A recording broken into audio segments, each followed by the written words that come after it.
요한복음 21장 15절에서 18절입니다. 요한복음 이제 다음 주면 끝을 맺습니다. 참 어려운, 해석하기 난해한, 그냥 읽어서는 잘 모르는 책이 바로 요한복음입니다. 그동안 말씀 듣느라고 고생 많이 하셨습니다.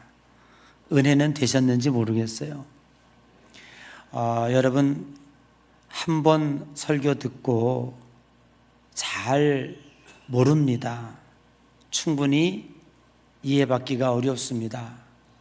여러분, 우리 예양교회 홈페이지에 들어가면 구리 예양교회를 검색어창에 치시면 우리 예양교회가 나오고요.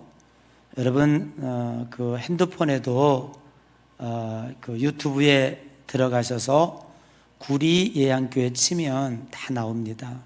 그래서 요한복음 1장 1절에서부터 지금까지 설교한 내용들이 다 들어 있습니다. 여러분 한번 쭉 다시 한번 들어보시고 하시면 아마도 굉장히 큰 은혜가 되지 않을까, 그렇게 생각을 합니다. 드디어 부활하신 예수님께서 제자들에게 세 번째 찾아오는 사건입니다. 제자들이 이렇게 모여 있다가 베드로가 난 고기나 잡으러 갈래. 그리고 바닷가로 나갑니다. 그러니까 옆에 있던 제자들이 나도 같이 가. 나도 갈래. 그리고 함께 고기를 잡으러 바다로 나갔습니다. 밤새 그물을 내렸지만 한 마리도 잡지를 못했습니다. 그런데 바닷가 저기에 한 청년이 나타났습니다. 예수님이십니다. 그런데 제자들은 예수님인 줄 몰랐어요. 예수님께서 이렇게 말씀하십니다. 얘들아, 뭐 좀 잡았냐? 뭐 그렇게 묻죠. 그러니까 없습니다. 아무것도 못 잡았습니다. 그렇게 제 대답을 합니다. 그러니까 예수님께서 그물을 저쪽 배 오른편에다가 던져봐라. 그래서 거기다가 그물을 던지니까 그물이 찢어지도록, 그래서 건져보니까 153마리나 잡혔더라 라고 이제 기록이 되어 있습니다. 그때에 옆에 있던 제자가 예수님이야, 저분이 예수님이야 라고 소리를 쳤습니다. 그러니까 그물을 거두고 있던 베드로가 깜짝 놀래가지고 옆에 있던 겉옷을 챙겨 입더니 그냥 물속으로 텀벙 뛰어들고 말았습니다. 예수님은 묵묵히 몇 발자국을 걸어가셨습니다. 그리고 제자들을 초청하셨습니다. 숯불에다가 떡과 물고기를 구우시고 와서 조반을 먹어라. 밤새 그물을 던졌으니 얼마나 배가 고프겠습니까? 그래서 그 제자들을 초청해서 명품 셰프 예수님께서 친히 떡을 구우시고 그리고 물고기를 구우시고, 그래서 제자들과 함께 이제 식사를 하게 됩니다. 식사를 다 마치고 난 다음에 이제 드디어 본 게임이 시작이 됩니다. 예수님께서 베드로에게 이렇게 묻습니다. 요한의 아들 시몬아, 네가 나를 사랑하느냐? 그렇게 묻습니다. 여기서 사랑하느냐라고 하는 이 사랑은 우리는 그냥 다 사랑이지만 헬라어에는 사랑의 종류가 많이 있습니다. 아가페도 있고 필레오도 있고 에로스도 있고 등등의 그 표현하는 거에 따라서 사랑의 말이 달라요. 근데 예수님께서 베드로에게 묻는 것은 아가페의 사랑으로 묻고 있습니다. Do you love me? 이 러브는 그냥 러브가 아니라 Do you 아가페 me? 이렇게 묻는 거예요. 너 나를 아가페로 사랑하느냐? 그렇게 물으시는 거예요. 이 아가페의 사랑은 자신의 생명까지도 아낌없이 헌신할 수 있는 사랑, 그리고 서운한 감정이나 어떤 보상 심리가 없는 초월적인 사랑을 가리켜서 아가페 사랑이라 그렇게 표현할 수가 있습니다. 그 이야기를 들은 질문을 받은 베드로는 예, 내가 사랑합니다 라고 하는 그 사랑을 무엇으로 말하냐면 필레오로, 내가 주님을 사랑하는 줄 주께서 아시나이다, 그렇게 대답을 해요. 그런데 예수님은 너 나를 아가페 사랑하느냐? 아낌없이 죽음도 불사하고 어떤 서운한 감정이나 보상 심리 없이 이렇게 희생적인 사랑을 나 할 수 있냐? 그러니까 베드로가 그렇게 할 수 없죠. 내가 주님을 사랑하는데 필레오로 사랑합니다, 그렇게 대답을 합니다. 그러니까 예수님께서 두 번째로 또 묻습니다. 요한의 아들 시몬아, 너 나 사랑하냐? 역시 거기에도 아가페라고 하는 단어로 묻습니다. 그때 베드로도 역시 똑같이 대답을 합니다. 필레오로 사랑합니다, 주께서 아시나이다, 이렇게 대답을 합니다. 또 세 번째 묻습니다. 너 나 사랑하냐? 라고 물을 때 예수님은 그때 쓰는 단어를 베드로가 두 번씩 썼던 필레오라고 하는 단어, 필레오라고 하는 것은 뭐냐면 인간의 감정으로 뜨겁게 사랑하는 것이고 서로 알아감으로써 관계적으로 친밀한 사이를 필레오라고 해요. 그래서 우정의 사랑, 인간관계의 사랑을 가리켜서 필레오라 그렇게 표현하고 있는데, 예수님께서 세 번째에 쓰시는 단어를 필레오로 쓰고 있습니다. 그때 베드로가 세 번째 또 너 나 사랑하냐? 그렇게 물으니까 근심했다고 그랬어요. 예수님 왜 이러시지? 한 번도 아니고 두 번도 아니고 세 번씩이나 나를 사랑하냐라고 묻고 있는데 왜 그러시지? 오늘 여기 성경에 보니까 베드로가 근심했다 그랬습니다.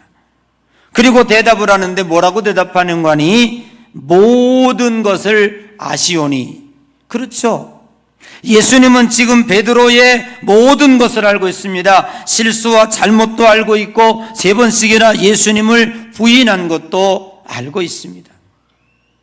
역시 베드로는 내가 주를 사랑하는 줄 주께서 아시나이다라고 동일한 대답을 하게 됩니다. 우리는 이 요한복음이 20장에서 끝났어도 별 문제가 없습니다.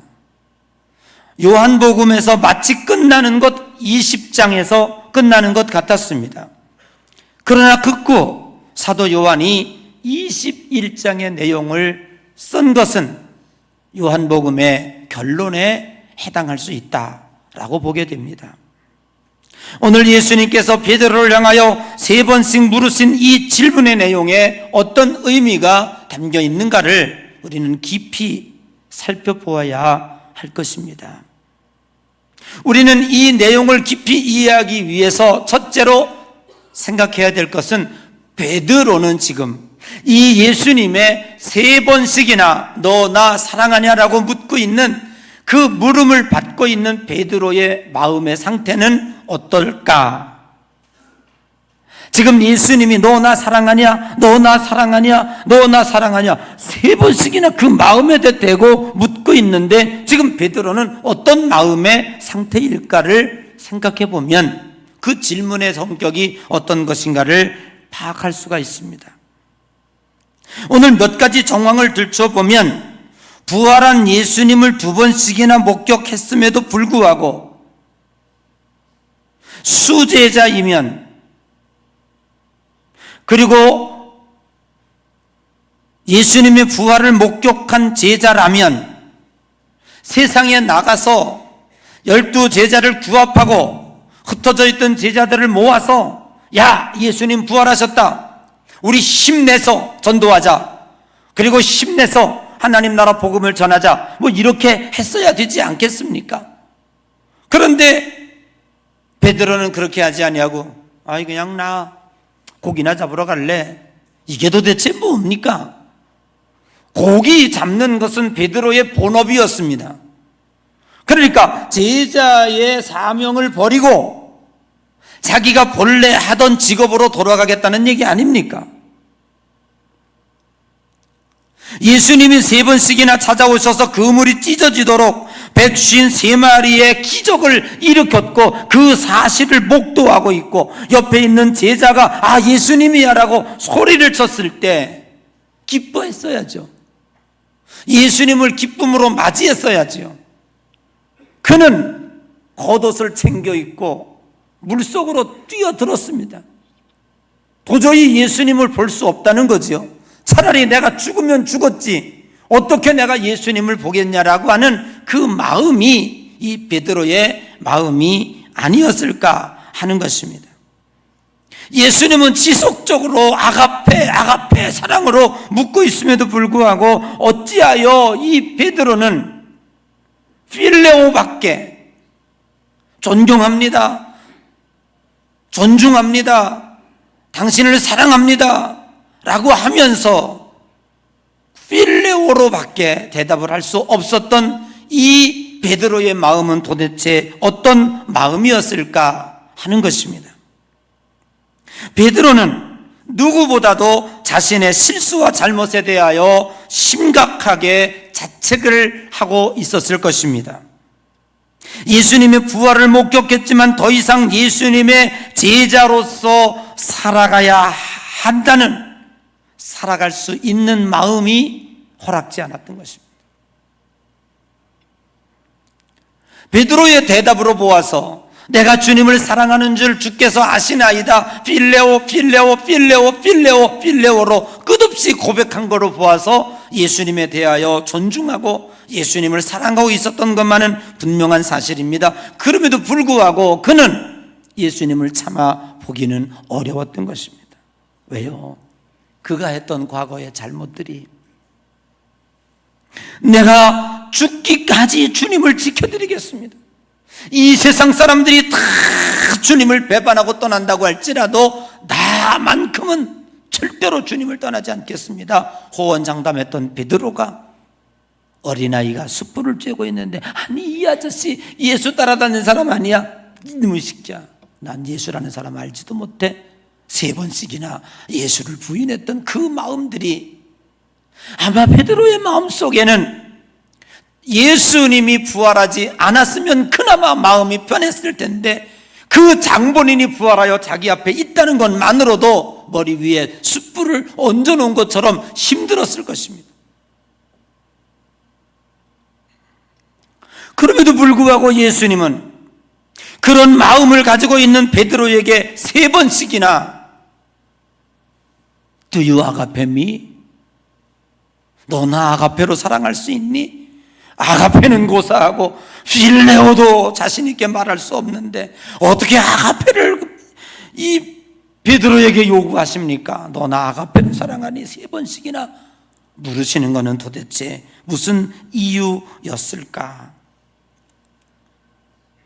베드로를 밀방하게 만들기 위해서, 베드로에게 정말 어떻게 보면 골려먹기 위해서, 베드로를 책망하기 위해서 다 알고 있던 예수님이, 배반했던 것도 다 알고 있고, 예수님 비아돌로사 십자가 골고다 언덕 갈 때에 구레네 시몬 아무도 없어서 그 시커먼 예수님이 쓰러지고 또 쓰러질 때 그 십자가 지을 사람이 없어서 그 검둥이 구레네 시몬에게 그 십자가를 대신 지고 가라 할 때 너 어디 있었냐?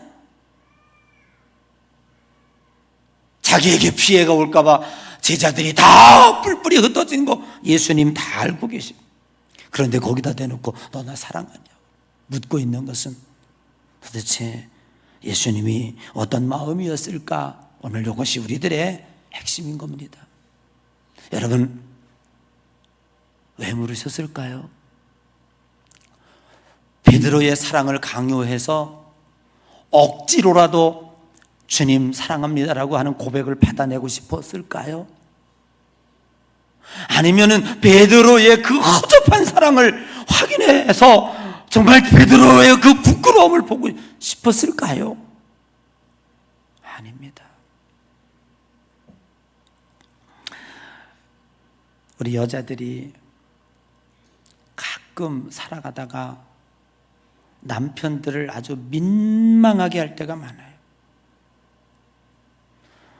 밥 잘 먹다가 눈 동그랗게 쳐다보고 여보 나 사랑해?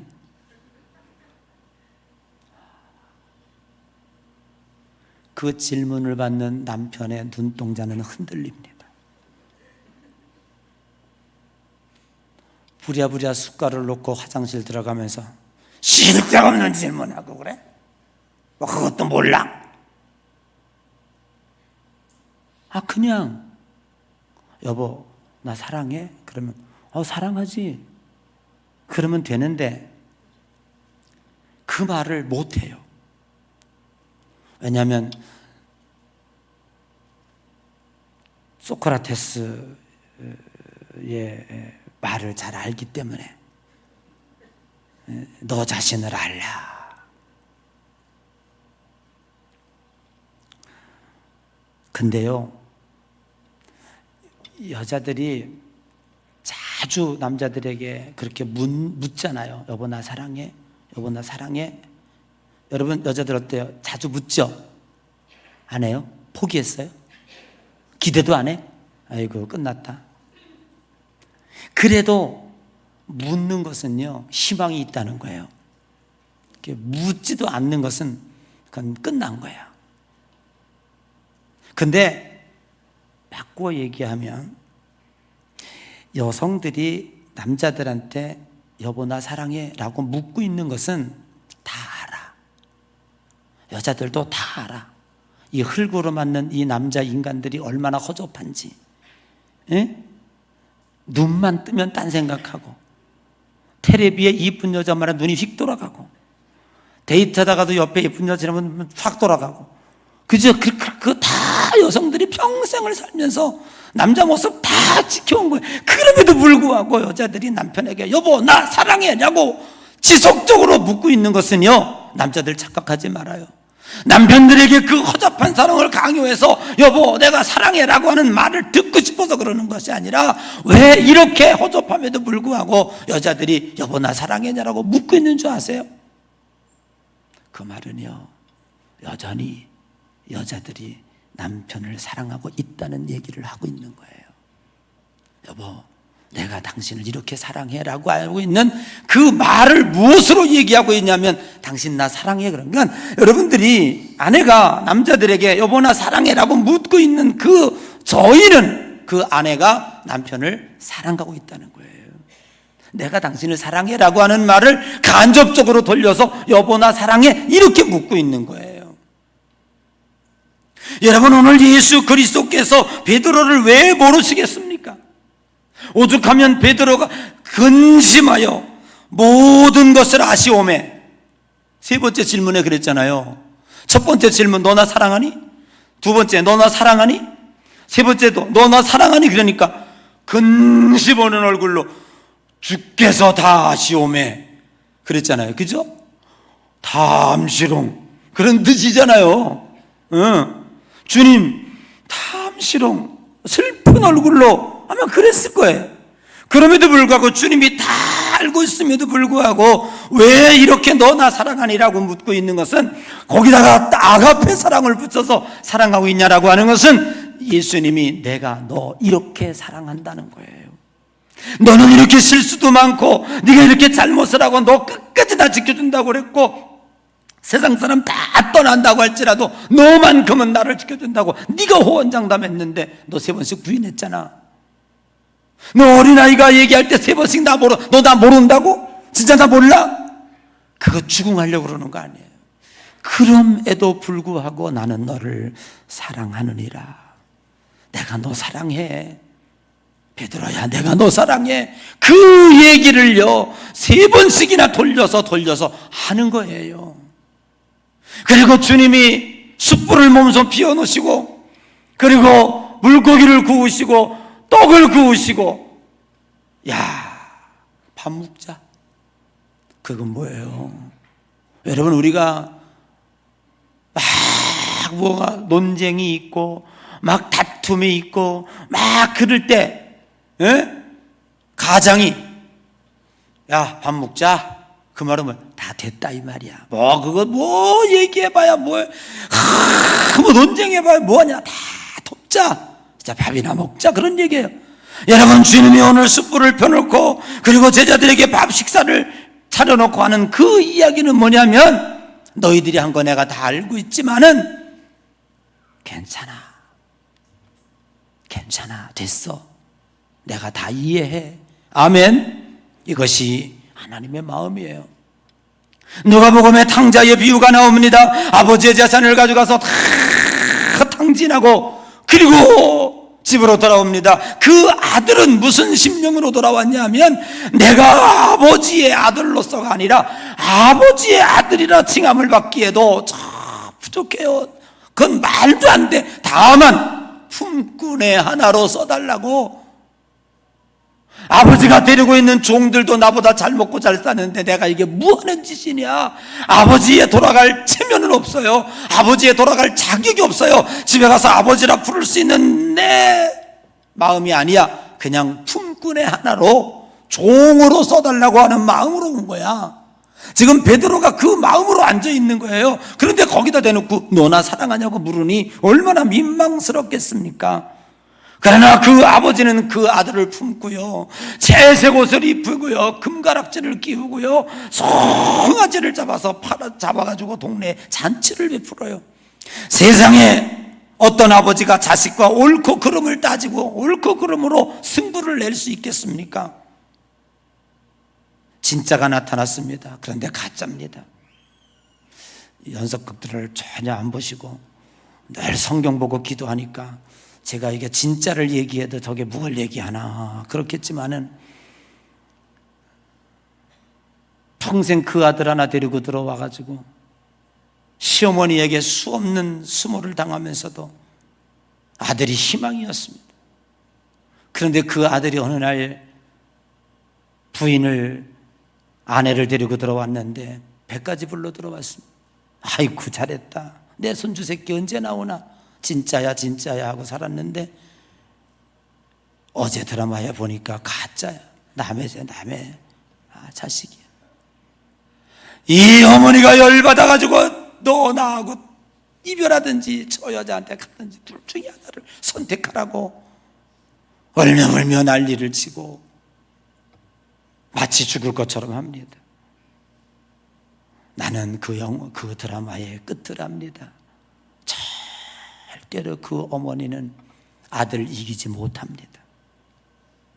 그 아들이 지금까지 집안에 들어와서 자기 자식이라고 속인 것에 대한 잘못이 뭐 그렇게 의미가 있겠습니까? 어머니는 그 아들을 사랑하기 때문에 질 수밖에 없습니다. 나중에는요, 괜찮아. 남의 새끼면 어떻고 내 새끼면 어떻니? 네가 좋다면 같이 키워야지. 내가 그 대본을 보진 못했지만 그렇게 써 있다니까. 예수님은 이 세상에서의 가장 위대한 식탁을 차려놓으신 거예요. 그리고 베드로를 초청한 거예요. 여러분, 이 세상에서 한 끼 식사하는데 제일 비싼 식사가 누군지 아세요? 미국의 투자 전문가 경제학자 워런 버핏입니다. 워런 버핏과 밥 한 끼 먹으려면 260만 불이 들어갑니다. 이해가 안 돼요? 그러면 한국 돈으로 환산해 보면 30억이 넘어요. 그래도 안 놀라시네.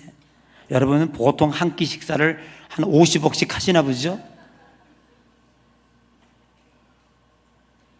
여러분, 누군가와 밥을 먹는다고 했을 때 그분하고 그 사람하고 식사비를 얼마나 지출해야 될 건지 식사를 초대한 사람은 이미 그 계산을 하고 있어요. 그 사람의 중요성만큼 나는 많이 쓰게 됩니다. 워런 버핏과 밥을 한 끼 먹는데 30억 원을 주고 3시간 밥을 먹고 나와요. 그만큼 그 식사에 가치가 있다는 거예요. 그와 함께 30억 원을 내고 식사한 사람이 책을 하나 썼어요. 워런 버핏과 함께한 점심 식사라는 책입니다. 그 책에 3시간 동안 워런 버핏이 6가지 철학을 얘기해 줬어요.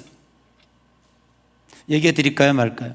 여러분 30억짜리인데 괜찮겠어요? 저거 하지 말라니까. 여러분 말도 잘 들어. 괜찮아? 올려 공짜다 공짜. 30억 원을 주고 워런 버핏이 이 사람에게 원포인트 삶의 교훈을 준 게 6가지가 그 책으로 나왔는데, 첫째가 뭔지 아세요? 자신을 행운하라고 생각해요. 여러분, 이 세상에 복을 받고 사는 사람들, 성공한 사람들 모두가 다 돈이 먼저가 아니라 내 자신에 대한 자존감이란 말이에요. 여러분, 자식이 성공하기를 원하면요, 자식의 자존감을 높여주세요.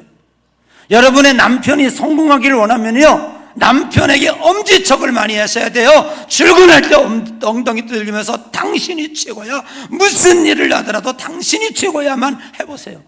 이래가지고요, 세상에 나가서요, 간이 부어가지고 막 사업을 하도 그렇고요, 직장 가도 그렇고요, 자기가 최고인 줄 알아요. 이거를 적절히 이용하신 분이 하나님이시라니까요. 어디에? 창세기 12장 1절에 보면 하나님께서 아브라함을 부르시고 어떻게 축복하십니까? 간땡이가 부게 만듭니다.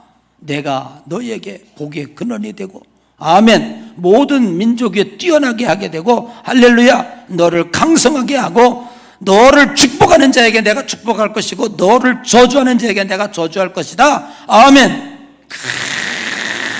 자기 무슨 저 갈대아우로 그냥 시골 촌에 있던 사람을 불러가지고 어마어마하게 간을 붓게 만들어요. 이건 굉장히 중요합니다. 여러분, 돈을 먼저 버는 것이 아니라, 높은 자리에 먼저 올라가는 것이 아니라, 여러분이 어떤 자존심을 가지고 사느냐, 자존감을 가지고 사느냐가 성공의 지름길이라 그 말이에요. 할렐루야. 오늘 유대인들이 가는 곳마다 왜 승리합니까? 선민의식입니다. 이스라엘 백성들이 미국에 와서 이민 와가지고 반장을 뽑는데요, 나가서 누가 반장대가? 아무도. 어린애들 누가 손도 부끄러워? 아무도 손 안 들어. 유독이 손 드는 애가 누군지 아세요? 유대인들이 어제 전화 가가지고요, 지가 손들어요. 반장해, 저요. 너가 왜 어제 전화 갔는데 반장을 해야 되니? 이 사람들은 이유가 아무것도 없어요. 나는 유대인이거든요. 여러분, 우리 대한민국의 자존감이 지금 전 세계에 얼마나 대단한지 아십니까? 어디 가든지 K자만 붙으면 1등이야. 아멘. 여러분들이 얼굴만 지금 쭈구리해. 딴 사람 다 잘해. 옆 사람 얼굴 봐. 왜 이렇게 쭈구리해? 그래, 하나님의 백성들이. 아멘. 할렐루야. K자만 붙으면요, 그냥 다. 대한민국의 자존감이 지금 반만년 역사 가운데 이렇게 높아진 데가 없었어요. 그게 뭔지 아십니까? 대한민국 자존감, 이 자존감 가지고 나가니까 우리 젊은 아이들이 다 성공할 수 있는 거예요. 제가 읽어만 드릴게요. 두 번째, 일생에서 가장 사랑하는 일을 해라.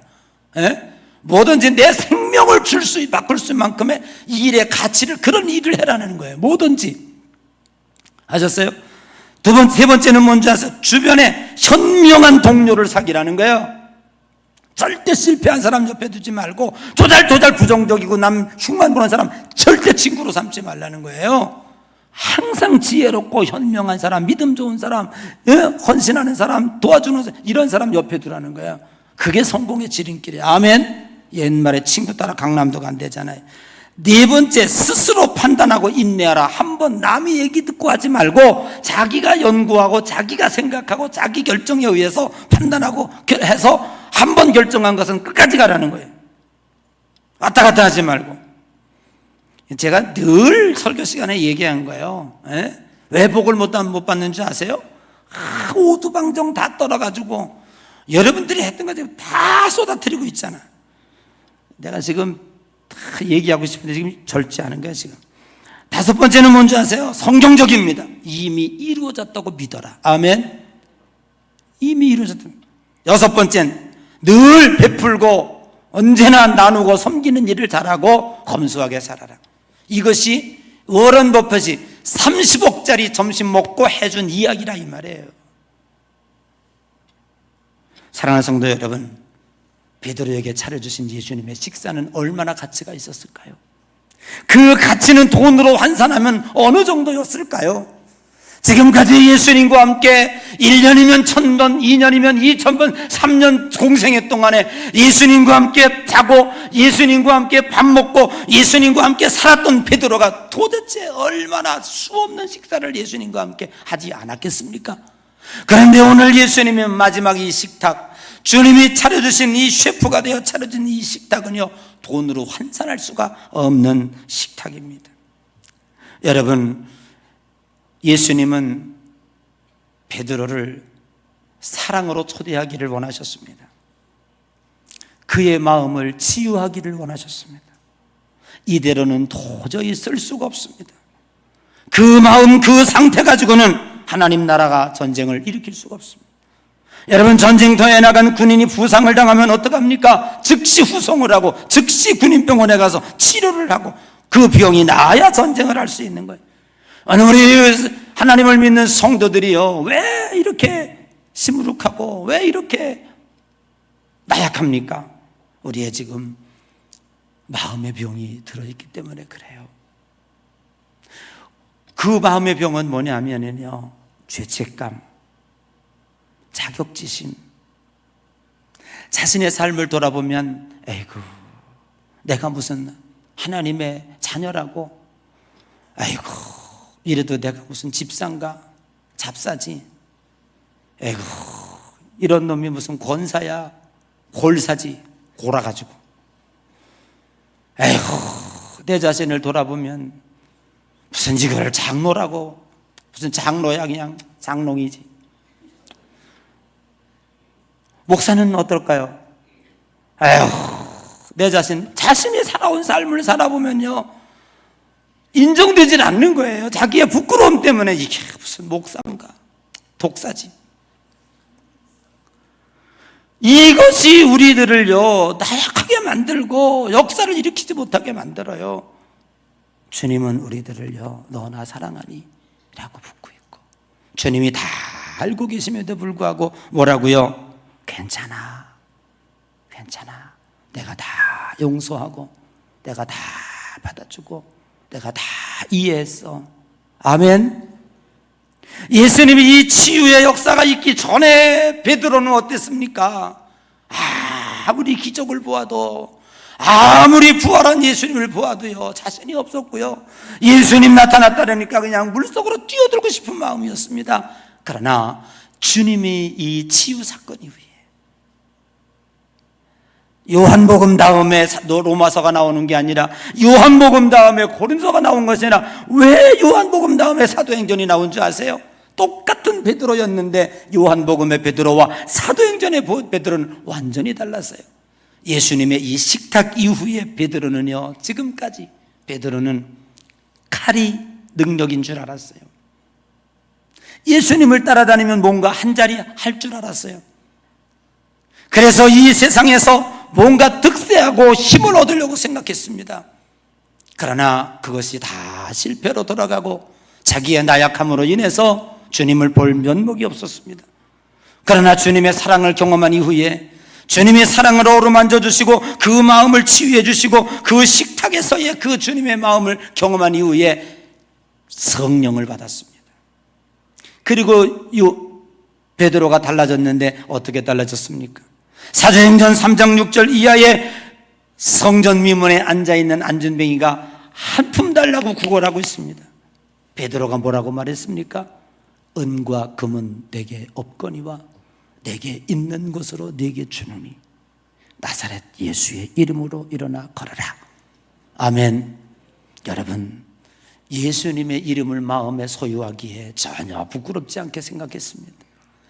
예수 그리스도의 이름을 선포하는 데에 그의 부끄러운 과거는 전혀 문제가 되지 않았습니다. 예수님이 인정해 주시고 예수님이 사랑해 주시고 이런 나를 주님이 쓰시겠다 하시는 그 은혜가 고마웠던 것입니다. 사랑하는 성도 여러분, 오늘도 주의 이름으로 여러분의 상처들이 치유되시기를 주의 이름으로 간절히 축복합니다. 국방부 장관을 지냈던 김성 붕해 때 했는데도 지금 이름을 잊어버려. 김성자밖에 김성. 아이고, 역시 장로님은 머리가 좋아. 한 158 되나 봐, IQ가. 어머니가요, 항상 얘기해. 세 가지. 항상 교회 가면 맨 앞자리에 앉아. 어느 교회 가든지 목사님을 하나님처럼 섬겨라. 세 번째는 꼭 11조. 요 세 가지를 항상, 그게 그분의 간증이었다는 거예요. 여러분, 제가 늙진 않았지만 40년 오직 외길, 내가 여러분에게 뭘 바라겠어요? 그치? 그렇지 않아? 이 장로님, 그치? 이쯤 됐으면 내가 뭐 바랄 게 있어? 내가 더 이상 살아도 그만큼 살았고 세상도 알 만큼 알고, 교회 처음에 젊었을 때는 부흥을 한번 시켜보려고 그것 때문에 열정을 다 한다 치지만 이제 뭘 바라겠어요? 다만 여러분들이 바른 길을 가고 천국 길을 가고 복 받고, 아멘은 집에 가서 하려는지 죽어도 안 하네. 이게 제 꿈 아니겠습니까?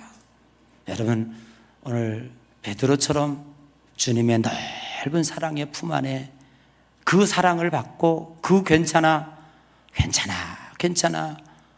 용서함 받고 그 주님의 이름을 자랑스럽게 나가서 전할 수 있는 자신감 있는, 어디에도 위축되지 않고 여러분의 앞길을 가로막는 그 걸림돌을 다 제거해 버리시고, 아멘. 여러분, 난 여러분 복 받기를 원합니다. 정말 은과 금은 내게 없거니와 나사렛 예수의 이름은 자신감 있게 전할 수 있는 치유받은 성도 되기를 원합니다. 주님의 사랑받는 자녀 되기를 원합니다. 주의 이름을 부끄러워 전하지 못하는, 예수님의 153마리 기적을 보고 물속에 뛰어드는 그러한 어리석은 자가 되지 않고 정말 거룩한 식탁 이후에 거듭나는 아름다운 여러분 되시기를 주님의 이름으로 간절히 축복합니다.